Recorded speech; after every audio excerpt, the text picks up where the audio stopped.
ng bayan, maasahan anumang panahon.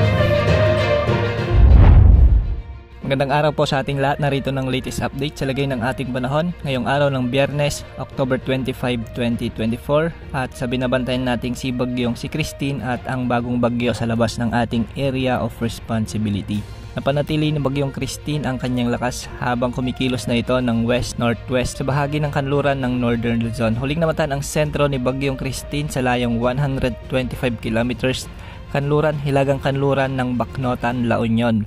Taglay pa rin nitong lakas ng hangin na umaabot sa 95 kilometers per hour malapit sa gitna at pagbugsong umaabot sa 115 kilometers per hour. Kumikilos ito ng 25 kilometers per hour ng kanluran hilagang kanluran. Sa ngayon nakataas pa rin ang tropical cyclone wind signal number 2 sa bahagi ng Cagayan kasama ng Babuyan Islands, Isabela, Quirino, Nueva Vizcaya, Apayao, Kalinga, Abra, Ifugao, Mountain Province, Benguet, Ilocos Norte, Ilocos Sur, La Union, Pangasinan, Aurora, Nueva Ecija, Tarlac, Zambales, Bataan, Pampanga, ang Bulacan, sa may Metro Manila, ang northern portion ng Cavite, ang northern portion ng Rizal at ang northern portion ng mainland Quezon Province. Samantalang nakataas pa rin ang signal number 1 sa bahagi ng Batanes, ang nalalabing bahagi ng Rizal, ang nalalabing bahagi ng Cavite, sa may Batangas, Laguna, ang nalalabing bahagi ng Quezon Province kasama na ang Polillo Islands,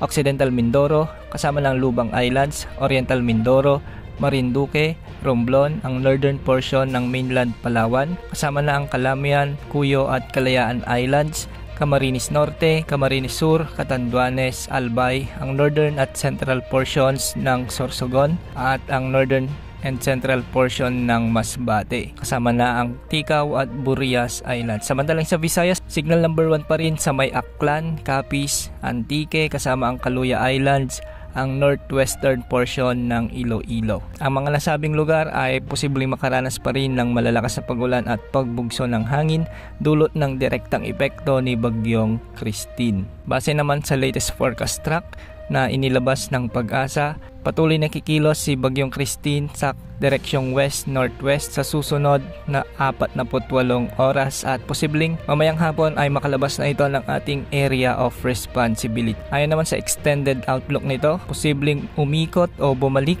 ang direksyong tatahakin ni bagyong Christine habang ito ay nasa West Philippine Sea. Magsisimula itong kumilos ng silangang direksyon patungo ulit o papalapit sa ating Philippine Area of Responsibility. Ngunit nakadepende ito sa magiging galaw ng panibagong bagyo na mabubuo at lalapit sa ating area of responsibility sa mga susunod na araw.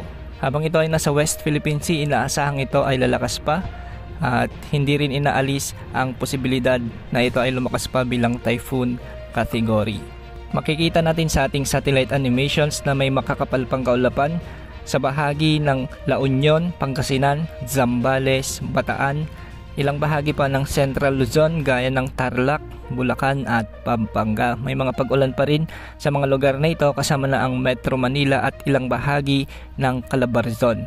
Magdamag na binabayo ng malalakas na hangin at pagbugso ng ulan ang mga lugar na ito, kaya pinag-iingat pa rin natin ang lahat sa banda ng pagbaha at pagguho ng lupa. Samantala, sa silangang bahagi naman ng Luzon ay magiging maulap na may mga kalat-kalat pa rin pag-ulan. Makakaranas pa rin ng maulap na kalangitan na may mga kalat-kalat na pagbugso ng hangin at kalat-kalat na pag-ulan. Dulot pa rin ito ng trough o extension ni bagyong Christine. Samantalang sa Mindanao, mas maraming lugar na ang makakaranas ng magandang panahon ngayon, ngunit may mga kalat-kalat lamang na pag-ulan at posible ang mga thunderstorms pagsapit ng hapon o gabi. Samantala, isang panibagong bagyong nabuo sa labas ng ating area of responsibility.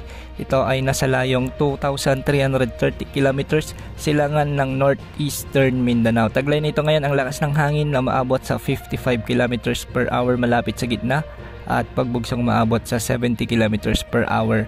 Kumikilos naman ito ng northwest sa bilis na 25 kilometers per hour.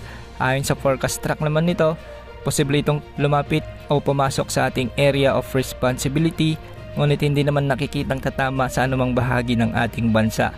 Ito ngayon ang magiging rason kung bakit babalik si bagyong Christine, dahil hihilain niya ito o kaya naman magkakaroon sila ng tinatawag nating Fujiwara effect. Isa pang low pressure area ang namataan, 2,265 kilometers silangan ng Eastern Visayas. Mababa pa naman sa ngayon ang tsansa nitong mag-develop bilang bagyo sa susunod na 24 na oras.